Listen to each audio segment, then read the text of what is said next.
마귀는 성경을 인용한다고. 성경 해석 능력을 키우는 4가지 방법. 4. 1. 관주 사용하기. 2. 다른 번역 성경 사용하기. 3. 문맥 따라 성경 읽기. 4. 참고서 활용하기. 위 4가지 방법 중 우리는 지금 첫 번째 주제인 관주 사용하기에 대해 살펴보고 있다. 본 원고도 동영상 강의 클릭로 제공되고 있다. 마태복음 이야기. 마태복음의 특징 중 하나는 복음의 대상이 유대인이라는 데 있다. 누가복음이 이방인을 대상으로 기록되었다는 것과 대조된다. 마태복음 맨 처음 시작이 족보로 되어 있는 점이 유대인들을 대상으로 기록됐다는 기본적인 이유다. 유대인들에게는 그것이 매우 중요하다. 마태복음 기록자는 예수님이 바로 아브라함의 계보에 속한다는 것을 강조하고 싶었던 것이다. 마태복음의 특징 중 또 하나는 구약 성경을 많이 인용했다는 점이다. 역시 유대인들에게 복음을 보다 잘 설명하기 위해서다. 바로 구약에서 언급된 그분, 메시아, 이 바로 예수님이라는 사실을 증명하려고 한 것이다. 하나씩 살펴보자. 먼저 마 1시 22분 23절이다. 22. 이 모든 일이 된 것은 주께서 선지자로 하신 말씀을 이루려 하심이니 이르시되 23. 보라 처녀가 잉태하여 아들을 낳을 것이요 그의 이름은 임마누엘이라 하리라 하셨으니 이를 번역한즉 하나님이 우리와 함께 계시다 함이라. 마 1시 22분 - 23. 검은색 위쪽 삼각형 마태복음은 몇 가지 독특한 특징을 가지고 있다. 예수님의 탄생 사건을 기록한 내용이다. 성탄절에 자주 등장하는 성경구절 중 하나다. 마태복음의 저자는 마태다. 마태는 예수님의 탄생 사건이 구약 성경과 연결되어 있음을 드러내려고 했다. 위성구는 주의 사자가 요셉에게 현몽하여 하시는 말씀의 일부다. 22절에서 선지자로 하신 말씀을 이루려 하심이니 라고 했다. 아기 예수의 탄생 사건을 구약의 어느 선지자가 말씀하셨다는 것을 언급하고 있다.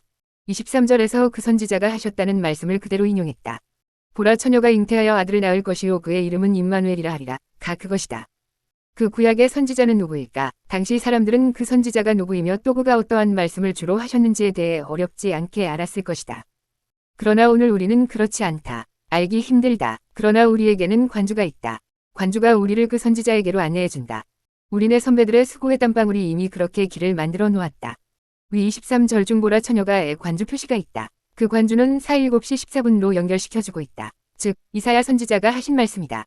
그 관주인이라는 표시가 눈에 들어온다. 이는 인용되었다는 의미다. 즉 마태복음 1시 22분 23절 말씀은 이사야 7시 14분절 말씀을 인용하여 기록된 것이라는 뜻이다. 그럼 그 이사야 선지자의 말씀을 찾아보자. 그러므로 주께서 친히 징조를 너희에게 주실 것이라 보라 처녀가 잉태하여 아들을 낳을 것이요 그 이름을 임마누엘이라 하리라. 7시 14분. 구약 이사야서에 보라 처녀가 위 말씀이 이미 존재한다니 정말 흥미롭다. 이는 이사야 선지자의 예언이 마태복음의 상황에서 이루어졌음을 잘 보여주고 있는 장면이다. 관주의 안내가 다시 한번 언급하지만 놀라운 일이다. 구약 성경의 인용은 예수님께서도 자주 사용하는 방법이다. 우리에게 잘 알려진 광야에서 마귀에게 시험 받으시는 장면을 예로 들어보자. 마사대 1 11절까지의 말씀이다. 그때에 예수께서 성령에게 이끌려 마귀에게 시험을 받으러 광야로 가사 40일을 밤낮으로 금식하신 후에 줄이신지라. 삼시오마는 자가 예수께 나아와서 이르되 네가 만일 하나님의 아들이거든 명하여 이 돌들로 떡덩이가 되게 하라. 예수께서 대답하여 이르시되 기록되었으되 사람이 떡으로만 살 것이 아니요 하나님의 입으로부터 나오는 모든 말씀으로 살 것이라 하였느니라 하시니. 5이에 마귀가 예수를 거룩한 성으로 데려다가 성전 꼭대기에 세우고 6 이르되 네가 만일 하나님의 아들이거든 뛰어내리라 기록하였으되 그가 너를 위하여 그 사자들을 명하시리니 그들이 손으로 너를 받들어 발이 돌에 부딪히지 않게 하리로다 하였느니라. 7 예수께서 이르시되 또 기록되었으되 주 너의 하나님을 시험하지 말라 하였느니라 하시니. 8 마귀가 또 그를 데리고 지극히 높은 산으로 가서 천하만국과 그 영광을 보여 9 이르되 만일 내게 엎드려 경배하면 이 모든 것을 내게 주리라.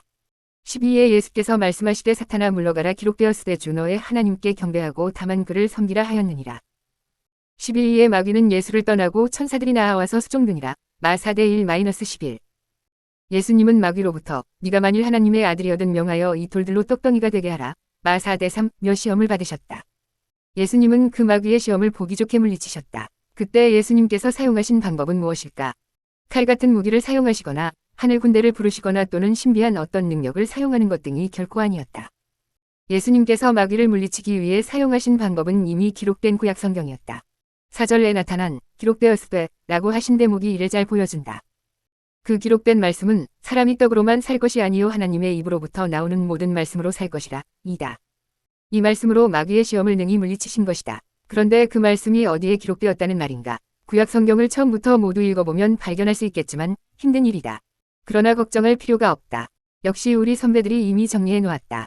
바로 관주를 통해서다. 사람이 떡으로만 앞에 관주 표시가 있다. 인신 8대 3이라고 되었다. 이 관주의 의미는 무엇인가? 그렇다. 위에서 한번 설명한 바 있다.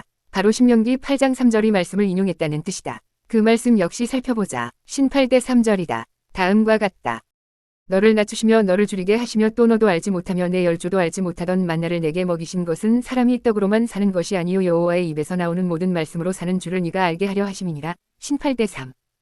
모세 오경 중 하나인 신명기서에서 이미 사람은 떡으로만 사는 것이 아님을 교훈해주고 있다는 말이다. 하나님의 말씀으로 살아야 한다는 교훈이다. 떡이 아니라 말씀으로 인생을 살아야 한다는 것은 신구약 성경 전체를 통해 흐르는 하나님의 가르침인 것이다. 사람이 떡으로만 에 있는 관주의 성경 구절이 하나 더 있다. 비요넷이 34분가 그것이다. 이것은 어떤 의미인가? 비는 비교를 말한다. 즉 요한복음 4장 34절과 비교해 보라는 뜻이다. 그 안내대로 요넷이 34분 절을 찾아 비교해보자. 아래와 같다. 예수께서 이르시되 나의 양식은 나를 보내신 이 뜻을 행하며 그의 일을 온전히 이루는 이것이니라. 요넷이 34분. 무슨 말인가? 위 성경 구절에서는 예수님의 양식은 하나님의 뜻을 이루는 것이라는 등식이 나온다. 자, 그럼 지금까지 살펴본 세 개의 성경 구절, 신 8대 3, 마사대 1-11, 요넷이 34분 절을 함께 정리해보자. 떡과 하나님의 입으로부터 나오는 모든 말씀 그리고 예수님의 양식과 하나님의 뜻을 이루는 것 등이 지금 찾아본 핵심 내용들이다. 잘 연결하면 멋진 하나의 메시지가 나올 수 있지 않을까. 예를 들어 인생의 참된 기쁨과 거룩함은 떡을 추구하며 살아갈 때가 아니라 하나님의 뜻을 이루어갈 때 맛볼 수 있다는 식말이다. 관주의 연결은 계속된다. 위에서 마지막으로 찾아본 요넷이 34분 절에도 관주 표시가 있다. 그것까지 찾아보면 더욱 풍성한 성경 연구의 결과가 나오리라 본다. 관주 성경만으로도 얼마든지 풍성한 성경 연구가 가능함을 보여주고 있는 신뢰다. 이 시점에서 한 가지 긴장해야 할 게 있다. 마귀도 구약 성경을 인용한다는 점이다. 조금은 황당하게 들릴 수도 있다. 감히 성경을 마귀가 활용하다니 말이다. 그러나 사실이다. 바로 위에서 본 마태복음 선구를 통해서 확인할 수 있다. 예수님의 떡으로만 살 것이 아니요. 위 말씀 사용으로 마귀는 자신의 뜻을 이루지 못했다. 예수님을 유혹하려는 데 실패한 것이다. 그렇다고 마귀가 집으로 돌아간 게 아니다. 실패의 원인이 어디에 있었는지를 분석했다. 전열을 정비하고 다시 등장했다. 이번에는 예수님이 하셨던 방법을 흉내내기로 했다.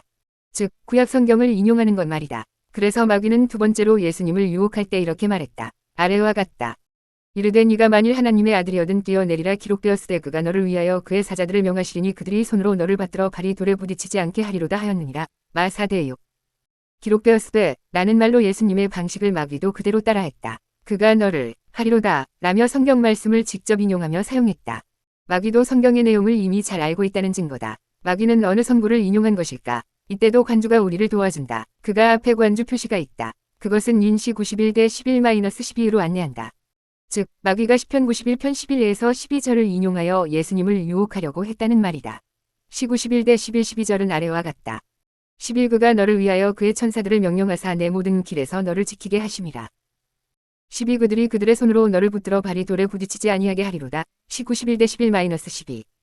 마귀는 성경 말씀을 듣기만 해도 기절을 하거나 도망가야 할 것 같은데 그렇지 않다. 흔히 영화에서 귀신들이 십자가만 봐도 기절하듯 도망가는 장면이 나타나곤 한다. 그런데 위 성경 본문은 그것과 다르다. 마귀가 마치 성경 말씀을 자신을 위한 경전인 듯 적극적으로 활용하고 있다.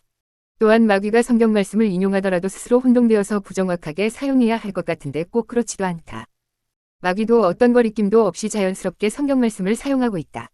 마귀도 성경 말씀을 활용한다는 것이 오늘 우리에게 무슨 의미를 주는가? 요즘 이단은 과거와 달리 성경 구절을 많이 사용한다. 많이 사용할 뿐 아니라 적극적으로 연구하고 공부하기도 한다. 어떤 점에서는 정통교회 성도들보다 더 많이 읽고 외우고 있다. 그 열정이 결코 만만하지 않다. 성경 말씀을 사용하는 사람은 정통교인이라는 이미지를 준다. 이단들이 우리들에게 여러 개의 성경 구절을 읊조리며 접근하면 우리는 쉽게 성경 말씀을 사용하니 이단이 아니겠구나라고 생각하기 쉽다. 이단들도 이것을 10분 활용한다. 그들은 적극적으로 우리는 성경 말씀만 사용합니다. 그래서 우리가 바로 정통입니다 라고 입버릇처럼 말한다. 어떻게 해야 할까? 이 대목에서 우리는 성경 말씀을 많이 사용한다고 해서 결코 정통이 아니다. 오히려 그것이 이단일 수 있다는 말을 해야 한다. 그런데 그게 참으로 안타깝고 슬픈 일이다. 반성도 된다. 두 사람씩 짝을 지어 가까워 후 방문전도하면 이단이니 조심하라고 말하는 것과도 비슷하다. 우리가 이미 오랫동안 그렇게 전도를 해왔다. 어느 날부터 우리는 그러한 전도 방식에 소홀히 하였고 이단들이 그 틈을 파고 들어온 셈이다. 그래서 이제 가까워 후 전도하는 이들을 조심하라며 경계한다. 정말로 마음 아픈 일이다. 그런 세상이 되었다. 성경 구절을 많이 활용한다면 오히려 경계를 해야 하는 세상이다. 이제 우리는 성경 구절의 단순한 인용을 넘어 올바른 해석의 방점을 두어야 한다. 그릇된 성경 해석을 하며 많은 성경 구절 인용하는 것은 무의미하며 또한 악한 일이다. 본책이 바로 올바른 성경 해석, 주에 접근하도록 돕고자 한 것이다. 그 첫 번째 방식으로 우리는 지금 관주를 활용하여 성경이 성경을 스스로 해석하도록 하는 점을 살펴보고 있다. 성구사전 사용하기. 관주 활용을 조금 더 극대화시킬 수 있는 도구가 있다. 바로 성구사전이다. 참고로 성경사전이 아니다. 사용 용도가 다르다. 서점의 성구사전 이름으로 찾으면 한두 종류밖에 없다는 게 조금 아쉬운 점이다. 필자가 사용하고 있는 성구사전은 오래전에 구입한 것으로 서울서적에서 출판한 1996년 판이다. 헌책방에서 그 책이 매우 저렴한 가격으로 진열되어 있는 것을 본 바 있다. 오래된 것이라 책의 편집과 활자 모양이 매끄럽지는 않지만 성경 연구하는 것에는 전혀 불편하지 않다. 성경의 내용이 근본적으로 바뀌지 않았기 때문이다. 다만 개역개정판 이전의 개역 한글판 성경을 사용했다는 점을 염두에 두어야 한다. 성구사전은 말 그대로 성구를 찾는 일을 도와주는 사전이다. 우리는 종종 공공단어는 알겠는데 그것이 어느 구절에 있지 라며 답답해할 때가 있다. 이때 효과를 주는 도구가 바로 성구사전이다. 지금은 컴퓨터나 스마트폰으로도 보다 쉽게 검색하여 찾을 수 있다. 그렇다 하더라도 성구사전은 지금도 나름대로의 역할을 해준다. 예를 들어 보자. 우리는 방금 요한복음 10장 34절이 내가 너희를 신이라 하였노라 위 문장이 시편에서 인용된 것임을 살펴보았다. 그렇다면 신이란 표현이 성경에 얼마나 나올까라는 궁금함이 일기도 한다. 그때 성구사전을 이용하면 된다. 신의 단어를 찾으면 신구약 성경 전체에서 해당 성경 구절이 나열되어 나온다. 좋은 점은 그 모든 구절이 한눈에 들어온다는 점이다. 신에 해당 구절이 너무 많아 시편에서만 사용된 예만 정리해 보면 다음과 같다.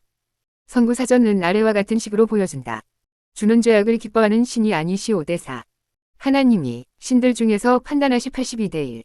너희는 신들이며 다 지존자에 6. 주여 신들 중에 주와 같은 86대8. 만국의 모든 신들은 우상들 96대5.